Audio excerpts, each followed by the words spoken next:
नमस्कार, बहुत स्वागत है। मैं हूं आपके साथ भावना शर्मा। दूसरे नवरात्रि की आप सबको बहुत शुभकामनाएं। तो दूसरे नवरात्रि पर हम करते हैं माँ ब्रह्मचारिणी का पूजन, उनका आवाहन।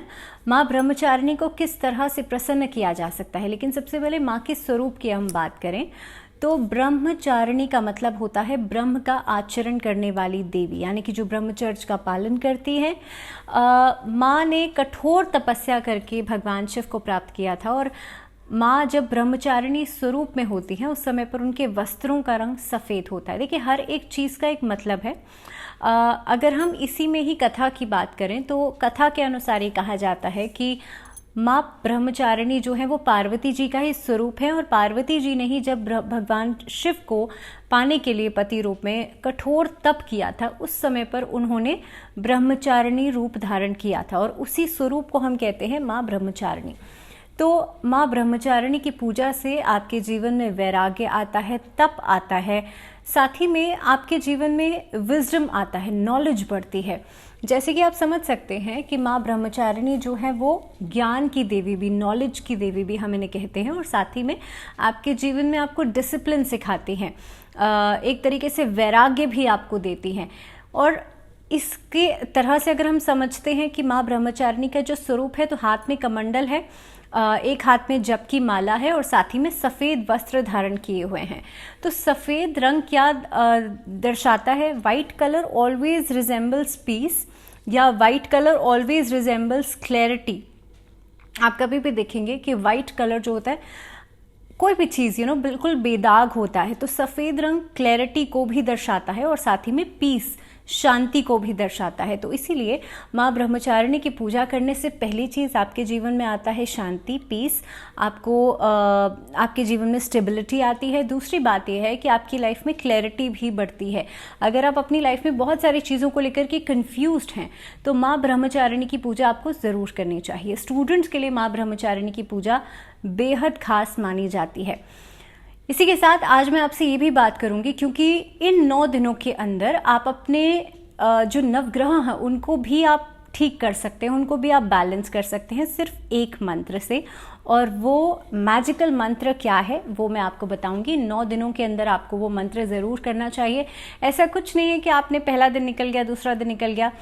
जिस दिन आप 9वें दिन पूजा करेंगे, माँ सिद्धिदात्री की पूजा करेंगे, सिर्फ उस दिन भी अगर आप इस मंत्र को जप कर लेते हैं वो भी काफ़ी रहेगा। तो दूसरे नवरात्रि के दिन माँ ब्रह्मचारिणी को आपको दूध से बनी चीज़ों का या गाय के घी से बनी चीज़ों का भोग ज़रूर लगाना चाहिए।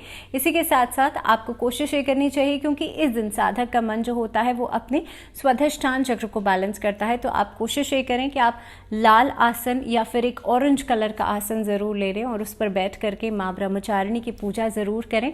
और इस मंत्र से आप पूजा कर सकते हैं, या देवी सर्वभूतेषु माँ ब्रह्मचारिणी रूपेण संस्थिता नमस्तस्यै नमस्तस्यै नमस्तस्यै नमो नमः।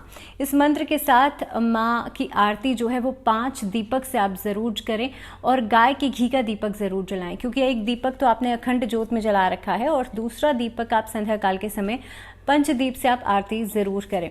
स्टूडेंट्स के लिए, जैसे मैंने कहा था, माँ ब्रह्मचारिणी का पूजन बेहद खास होता है। इस दिन आप लोग हल्के रंग के वस्त्र ज़रूर धारण करें। If you want to succeed in your life, अगर आप चाहते हैं आपकी लाइफ में क्लैरिटी बढ़े, तो कोई भी हल्के रंग का वस्त्र धारण करके माँ ब्रह्मचारिणी की पूजा करते समय उनको लौंग ज़रूर अर्पित करें।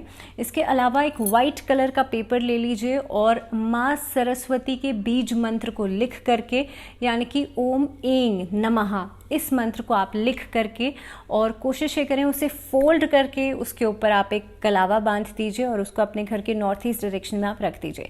जब भी आप पढ़ने बैठें इस मंत्र को ज़रूर आप उच्चारण करें, और कोशिश ये करें कि माँ ब्रह्मचारिणी का, माँ सरस्वती का ध्यान ज़रूर करें। इसी के साथ क्योंकि माँ ब्रह्मचारिणी जो हैं वो तप की, वैराग्य की भी देवी हैं, और साथ ही में क्योंकि भगवान शिव को पति रूप में पाने के लिए उन्होंने तप किया था, तो जिन लोगों की शादी में बाधा आ रही है वो दूसरे नवरात्रि के दिन कोशिश ये करें भगवान शिव और माँ पार्वती का गठबंधन कीजिएगा पीले रंग के फूलों की माला के साथ। इसी के साथ कोशिश ये करें माँ पार्वती को आप श्रृंगार का सामान ज़रूर अर्पित करें। ऐसा करने से आपके वैवाहिक जीवन में आ रही दिक्कतें खत्म होती हैं। इसी के साथ साथ सिंदूर ज़रूर अर्पित कीजिएगा। सिंदूर अर्पित करने से आपकी मैरिड लाइफ में जो कलह कलेश है वो खत्म होता है। तीसरी बात यह है, अगर घर में कोर्ट कचहरी या मुकदमेबाजी ये सब बहुत ज़्यादा चल रहा है, इस दिन हनुमान जी की पूजा, सिंदूर उनको ज़रूर अर्पित करना चाहिए। हनुमान जी की पूजा आपको करनी चाहिए संध्या काल के समय, और बजरंग बाण का पाठ ज़रूर करें। तो नवरात्रि के दूसरे दिन आपको दुर्गा सप्तशती के दूसरे अध्याय का पाठ ज़रूर करना चाहिए। जब आप दूसरे अध्याय तक पहुंचते हैं या दुर्गा सप्तशती के दूसरे अध्याय को जब आप पढ़ते हैं तो आपके जीवन में से नकारात्मक ऊर्जा, नेगेटिविटी खत्म होती है और इविल फोर्सेस से लड़ने की ताकत आपको मिलती है। यानी कि एक इम्यूनिटी जो है वो डेवलप हो जाती है आपके स्पिरिचुअल लेवल पर, आपके फिजिकल लेवल पर, क्योंकि चक्रा बैलेंसिंग भी तो कर रहे हैं ना आप हर दिन, फिजिकल लेवल पर भी और साथ ही साथ में आपके मेंटल लेवल पर भी। तो हर एक, क्योंकि इन 9 दिनों के अंदर हम माइंड, बॉडी एंड सोल का प्योरिफिकेशन करते हैं, चाहे आप फास्टिंग करें, चाहे आप किसी भी तरीके से एक डिसिप्लिन को आप फॉलो करें इन 9 दिनों के अंदर, यानी कि सात्विकता जो है उसे आपको अपनाना है। और ज़रूरी नहीं है, अब कई लोग ऐसे होते हैं जिन्होंने फास्ट किया लेकिन आप खाना तो सात्विक खा रहे हैं, लेकिन साथ ही साथ में मानसिक तौर से आप जो चीज़ें ग्रहण कर रहे हैं वो भी बहुत ज़्यादा ज़रूरी है।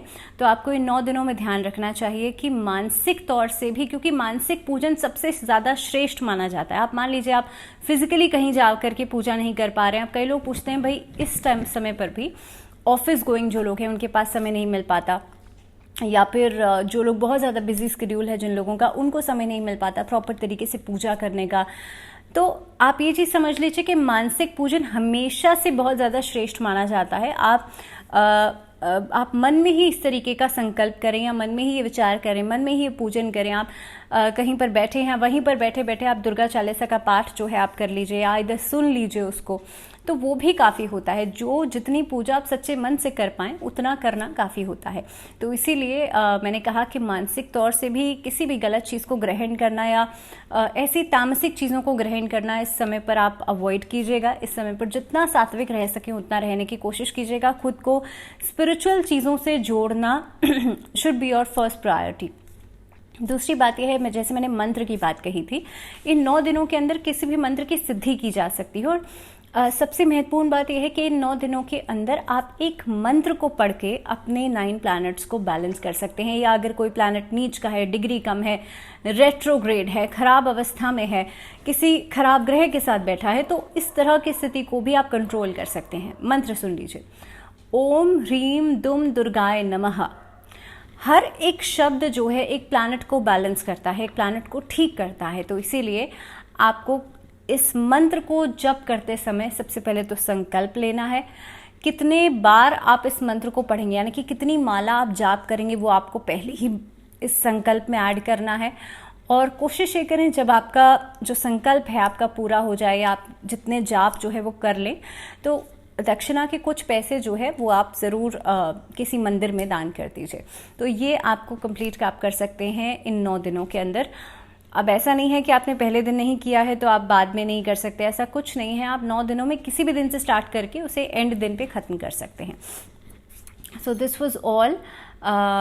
दूसरे नवरात्रे के लिए किस तरह से आपको पूजन करना है, क्या भोग आपको लगाना है, किस तरह से आपको माँ के मंत्रों का उच्चारण करना है, इन सभी चीज़ों के बारे में हमने बात करी। एक बार फिर से दूसरे नवरात्रि की आप सबको बेहद शुभकामनाएं। अगर वीडियो आपको अच्छी लगी तो लाइक, शेयर, सब्सक्राइब ज़रूर कीजिए एंड कमेंट बिलो अगर कोई भी यूज़फुल इन्फॉर्मेशन आप मुझे देना चाहते हैं या आप कुछ चीज़ शेयर करना चाहते हैं मेरे साथ। और टिल द नेक्स्ट वीडियो अपना ध्यान रखिए। Take good care of yourself. दीजिए इजाज़त। नमस्कार।